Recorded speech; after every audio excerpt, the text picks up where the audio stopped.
Hi, this is Monica from Run, Eat, Repeat, and I was just starting to eat lunch and almost immediately dropped some on myself. I'm trying to cover it with my hair, but I'm hoping that you'll let it slide. Don't judge me because it actually really works. Today, we are talking about nutrition for runners, so I'm wearing the theme. I stopped myself from continuing to eat lunch and make more of a mess because I wanted to share what I am eating. A lot of the questions and requests I get are about meal plans, specific foods. I've lost a lot of weight, so it's obvious why I would get those questions. I don't always share specifics, but this is a huge salad. I like to call it a mixing bowl salad. It has a ton of different veggies, hard-boiled eggs for some protein, cashews. I also ate a bunch of cashews as I was throwing this together. My favorite dressing is the Trader Joe's spicy peanut dressing, and I'm having a hot tea just because I was getting cold. This is ginger turmeric tea. This is also from Trader Joe's. They're really representing today. I don't go there super often, but when I do, I stock up. Turmeric's really good for inflammation. Little added bonus. Ginger's good for your stomach. It's good for your life. I'm a ginger. I'm not subtle. Okay.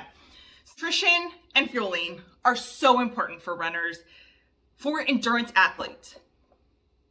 And before we kind of start talking about it, I want you to keep an open mind. I know that we are constantly hearing about diets and good and bad foods, carbs, times of day to eat. There's a lot of rules. As a runner, as an endurance athlete, and a side note, if you have a problem calling yourself a runner, calling yourself an athlete, get over it, sweetheart, because it's an important part of becoming a better runner. Knowing how to fuel yourself, taking it seriously. If you're asking athletic things of your body, you need to treat it right. You need to make sure that you're fueling it right, that you are recovering well, that you're getting enough rest, all of those things. Lecture over. I have some slides I'm going to share so you don't have to look at me waving around, trying to cover the food on my shirt this whole time. But we are going to talk about some basics of nutrition. This is week 5 of the Run Fit Challenge. The topic is nutrition. Coming up, we'll be talking about hydration in week 8, then pre-run fuel in week 9, post-run nutrition in week 10. And I get excited talking about these things because run, eat, repeat is my life's mission, my motto, all of the above. So this makes sense why I would be excited about it. But also, when I figured out the best way to fuel myself for marathon training, it changed the game for me. I became a better runner. I stopped hitting the wall. I recovered faster, so I enjoyed it more. I was getting faster and I was having more fun. So this is really important, and we just need to take a deep breath, breathe out any judgments or preconceived notions that you have about diets or times of day or whatever other food rules, and let's reset and just start thinking about food as fuel. Definitely there's room for fun and enjoyment in it, but let's talk about the basics today. And like I said, we'll be talking about pre-run fueling, post-run nutrition, all of that in upcoming weeks. Today we are talking about macronutrients, the best diet for you, using food as fuel, planning and prep tips, and what to know if you are using any sort of meal planning or food log. So let's start with the big picture. Macronutrients, also known as macros, they're basically the main categories of food and nutrients that we are eating. They are carbs, protein, and fat. Simple as that. And I feel like the term macros, and especially how sometimes people would talk about the ratios of their macros, it sounded more complicated than it is. It is ultimately how you are breaking down your diet into what percentage of carbs you're eating versus protein versus fat. Remember, every body is different. So what you need might be different from your running buddy in fueling, in rest and recovery, in training to really perform your best. Keep this in mind. So all of this information is really just kind of broad info that you can use and apply it to what your body needs. Let's start with carbs. So in general, it's suggested that carbs make up 45 to 65% of your diet. They're about 4 calories per gram. And you may have heard the terms good carbs and bad carbs.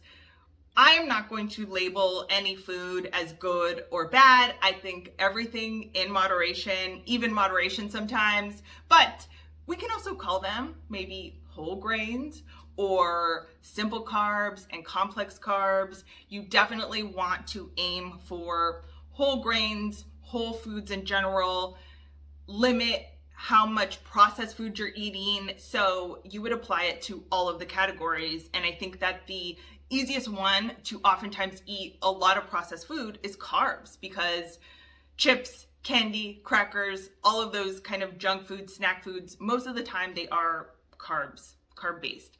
Next, we have protein.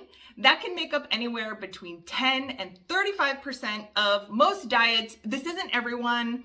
People that are very focused on a higher fat and higher protein diet would probably eat more. If you were in keto season, this doesn't necessarily apply to you, but oftentimes it seems that most sports dietitians and registered dietitians in general don't necessarily suggest a low carb diet, higher protein or higher fat diet for most runners. And this isn't always the case. If you can get fat adapted, do you for sure. But as endurance athletes, our bodies are trying to use carbs. We eat them, they turn into glycogen. Our body needs that stuff to be able to fuel us. So for the most part, these are just average balances when I'm talking about these percentages. There are plant sources or animal sources of protein, so you don't necessarily have to have a big animal protein based diet. You can be vegan or vegetarian and still get plenty of protein. You just want to be smart about it, which kind of is a rule that is helpful in life to follow. Next, we have fats. Fat is about 9 calories per gram, and there are a lot of different ways to get this. Oils, avocado, nuts, meat, and fatty fish. Again, figure out what your body needs. And if you don't know right now, if you have been kind of yo-yo dieting or just bouncing around from different diet or unsure with all of the information out, if you should follow a certain diet and you have tried and failed, it's not that you failed, it's that the diet failed you and it didn't work for you. So you need to kind of reset, like I said, take a deep breath. And as you are setting up your meal plan, as you are eating, as you are doing the training plan, really pay attention to how your body is responding, how you feel. The best diet is the one that you can stick to long term. So if you feel good, if you feel like you are fueling yourself in a healthy way, then figure out what those macro ratios should be for you and go for it. As runners, our nutrition plan doesn't have to be extremely complex as long as we are practicing it in our training, making sure that you are focusing on whole foods whenever possible. So again, avoid the processed foods as much as you can, eating balanced meals and snacks. And this is an important one to remember. If you tend to gain weight as you are training for a half marathon or marathon, which if you're not familiar, it's crazy, but this is very common that people training for a marathon gain weight. And sometimes you get that running hunger, and yeah, you're just really hungry and trying to fuel yourself, and you do feel like you should be fueling yourself both physically and psychologically. Sometimes it feels like it is important to have whatever snack. Keep it in mind that if you feel like you are always hungry, and this is actually one of the questions I got as the challenge started, someone said, I feel like I'm always hungry. Make sure that you are obviously hydrated and that you are eating balanced meals and snacks so that it's not your body kind of telling you it needs more carbs, it needs more protein, it needs more fat. And make sure that each of your meals, and if you are having substantial snacks, that those are balanced as well. so that you're not just kind of mindlessly snacking and it's not really giving your body what it needs. Keep that in mind. Maybe rethink a certain meal of the day or a certain snack and make it a little more balanced, wholesome, maybe higher in protein or fat to help keep you satiated. I really think it is helpful to see food as fuel. As someone personally that has a history of a lot of dieting and really struggled with it and it wasn't ever helpful, when I started to realize how important it was to fuel myself properly, it gave me a lot of peace that I was really doing the right thing for my body, and it just helped my running. So you want to do a couple of things as you are planning your personal diet plan, meal plan, whatever you want to call it. One, identify what your goal is. If your number one goal is to qualify for Boston, PR in the marathon, run your first half marathon, then make that crystal clear. If your number one goal is to lose 10 pounds before you go on vacation, be honest with yourself about that. And you can have anything, but you can't have everything necessarily. So make your priorities and your goals known to yourself. Be honest with yourself. Take a second, be self-aware, and just identify what is the most important thing to me right now. Why am I concerned with my nutrition? If it is to perform better as a runner, as a triathlete, or as an athlete, whatever your sport is, then that has to be the priority, and you have to keep that in mind as you are shopping, meal prepping, eating, all of the above. Once you have written your goal, this is my number one thing right now for the next however many weeks. For the Run Fit Challenge, you want to run your first 10K or half marathon. That is the number one goal. Now you can make a fueling plan that works with that. Remember that your needs may change from month to month as you increase in your training and are running more mileage. You might get hungrier. For women, different times of the month, potentially, your needs might be different. Keep that in mind, be flexible, and really pay attention as you go through your training program. Make sure you are making notes so that you're learning from this. If your body is giving you signals, don't just dismiss it as, oh, I'm just always hungry. Really listen. Why is that? Is it that you're not fueling enough? Is it that you need more of a certain macro? These can all be clues to help you just eat better, fuel better, feel better. Make planning and prep a priority. This is really important, and it'll be very helpful to help you stick to a healthy eating plan. And use a running log or use the meal planner as a food log. So if you don't necessarily want to plan out every meal, that's fine. But after you eat, make sure that you're noting what you ate, how you felt, and then following that, how your next workouts felt, and especially any specific notes if you feel like it is related to how well or how it potentially isn't helping your training. Prep tips. I always say at the beginning of every week, plan when you are going to do your runs and workouts for that week. Now you can add in planning your meals. And it doesn't have to be very fancy, very complicated. You can plan to have the same breakfast, maybe even the same lunch every day. I don't need variety. I like what I like, and I'm very happy eating the same things for breakfast and lunch, and then I'll change it up for dinner. But start to incorporate that into your planning each week.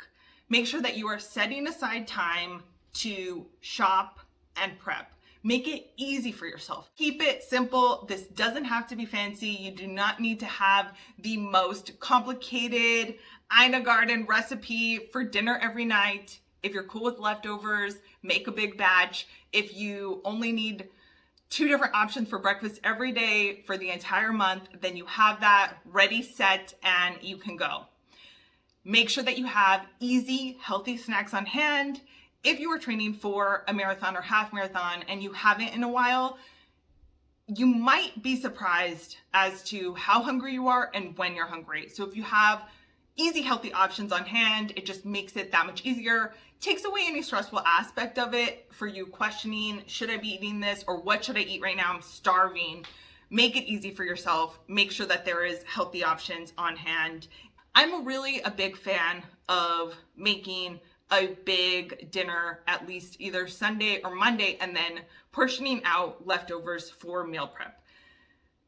I am very anti-food rules, but I do have one, the number one and only meal prep diet rule ever is it's just not cool to reheat fish in a communal microwave. So if you go to school somewhere or work somewhere where there's one microwave central and you have leftover fish, maybe rethink that before you take it to lunch. With the Run Fit Challenge, you have that meal planner out there. This is not something that anyone is going to hold you to in a court of law necessarily. I don't know your life or hobbies, but hopefully this is just for you. So write down the ideas when you're planning what days and times you're going to run and work out for the week, plan your meals, and then go back after you eat. Write in, how well did it fuel you? How did you feel? Especially if you are new to increasing in distance, you've never really fueled yourself for running a half marathon or a full marathon. It's important to note these things. Or if you just have a sensitive stomach. Like if you have a stomach like a steel cauldron, this is not an issue for you and you don't think it ever will be, then this isn't necessarily as important. But if you are not sure that you're going to be able to eat before a race morning because you never have been able to eat before a run, you need to figure that out. You need to dial that in. And we'll be talking about more what to eat before you run very soon. Also, like I said, be flexible. Do you need to make any changes? Did you used to think that a certain dinner or breakfast fueled you amazing for running or just for your life and it made you feel really good and you're starting to notice it's not making you feel really good anymore? Be flexible, be willing to change if you realize something isn't working well for you. Now, the next steps are to print out the meal planner, use it next week, plan out your meals, and then go write in what you actually ate. You might be surprised in how much you think you are eating a healthy, balanced diet, and you might not be, or vice versa. Maybe you think you eat complete trash, you're a little raccoon, and you're just digging through the trash and eating everyone's pizza crust, and you really actually eat a ton of fruits and veggies, and that's awesome, and you can own that and build on that. But it's just good to be self-aware. Take notes on your performance, how your fueling is affecting, if it is, your running, and then share your experience. Let us know how it's going. I think that it's always super interesting to see what people are eating, what's working well for them. If you figured out the timing of when you should be eating or drinking before a run that really helps you to run better, share that with the group. I think that's always information that everyone is curious about. And also, since every body is different, I'm sharing a lot here, but my personal experience, like what I can eat before a run, what has worked for me for fueling, might not work for you. So the more that we all kind of share what's going on, I think that the more people it will help. So make sure that you tag me at Running Repeat on Instagram and hashtag Running Repeat because I can see those as well, or share it in the Facebook group. I'm really excited to see what you're planning, what you're eating this week, and have a good one.